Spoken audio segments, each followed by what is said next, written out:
4, 3. Tēnā koutou katoa. Welcome in. I'm Hickey. This is a mini-Hoon here on the Kaka on Substack Live, and we're lucky to have with us Nick Ruane, who is also writing a great Substack about disability politics in Aotearoa. Nick, thank you for coming on to a mini-Hoon. Thanks, Bernard. Great to be here.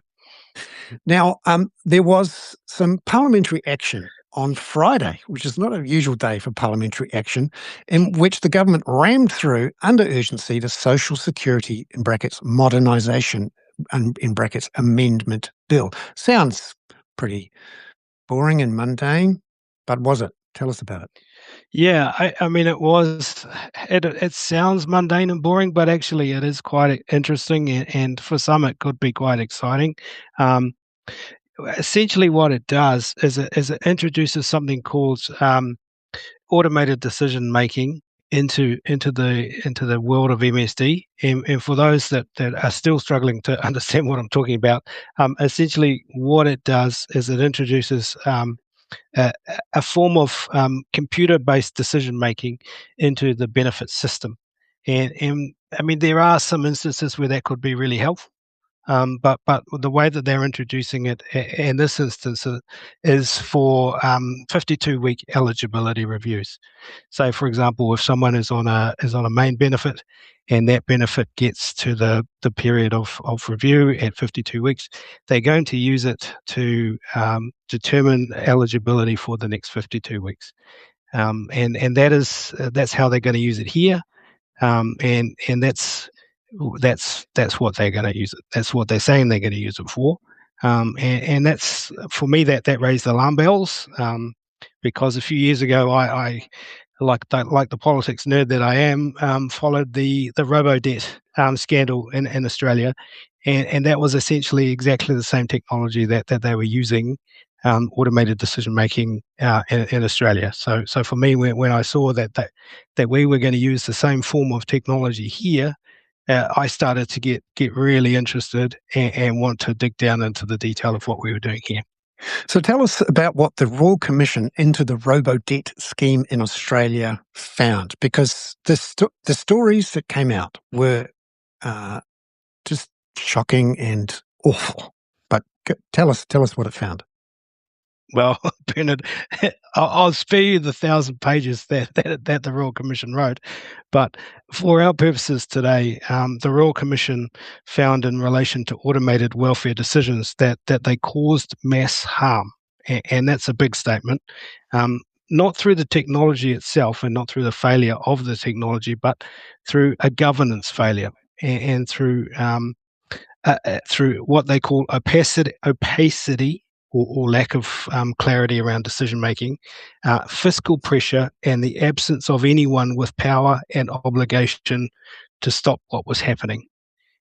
So essentially what they're saying there is that there was a lack of clarity around decision making, and there was also an obligation to save money within the system that was built in, and there was also a lack of ministerial or government departments stepping in when things went wrong.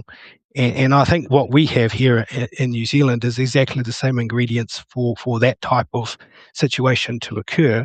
And the thing that really got me concerned is that we are going down the same road, and we have the blueprint from the Royal Commission in Australia to not do that, not make those same mistakes again, but yet we appear to be ready to go down that same road again. Yeah, because in Australia, the robo decider basically kicked people off various forms of benefits. People were bereft, totally without money.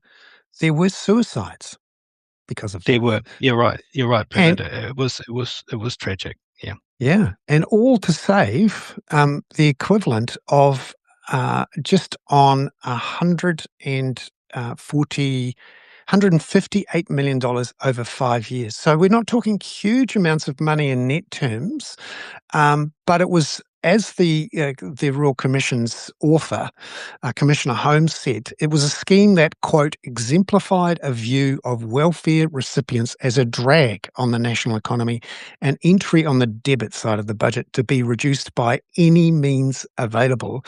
That's the sort of language that we have heard from the government about spending on beneficiaries, and we've just spoken to Susan St John about the issues around seeing only kicking people off benefits into work as the only solution to poverty. Could you tell us a bit more about what this bill does to automate benefit decisions, and in particular this business of reviews every 52 weeks, which sort of weaponizes MSD's review process with the apparent aim of, just making it very efficient to kick people off?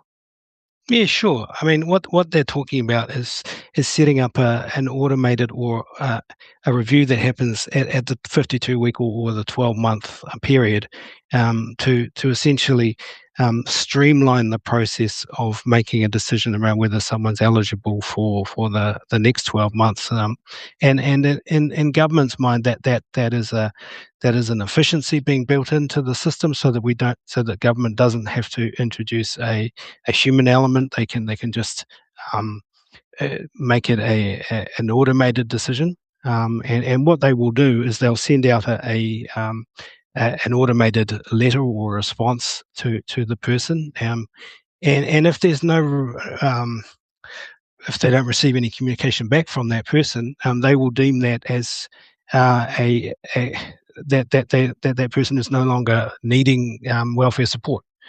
So that for me raises really big concerns, particularly for members of our disability community who have trouble or might have a learning disability, might have trouble interpreting communication.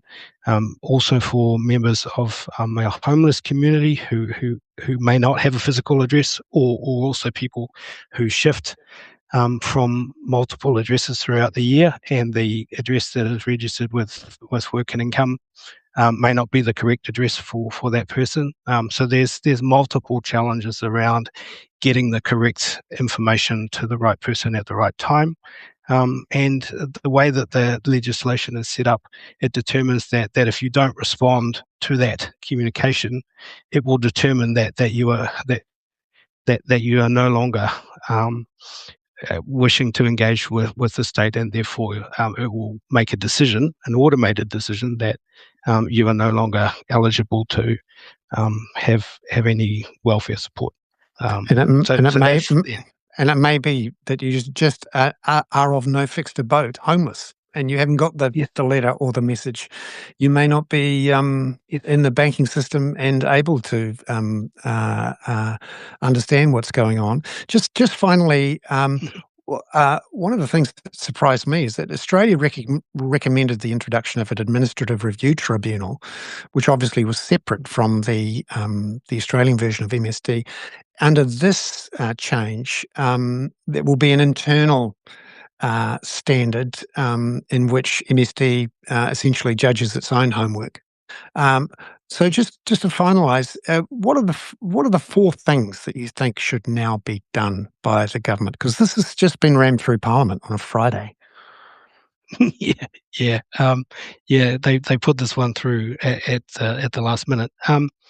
I mean, transparency. They really need to show us the receipts on this one. They need to release the regulatory impact statement to demonstrate their thinking on this, the fully unredacted regulatory impact statement, so we can actually see their rationale behind the legislation. And we also need to see who this automated decision making is going to apply to, because at the moment it's just relating to temporary additional support.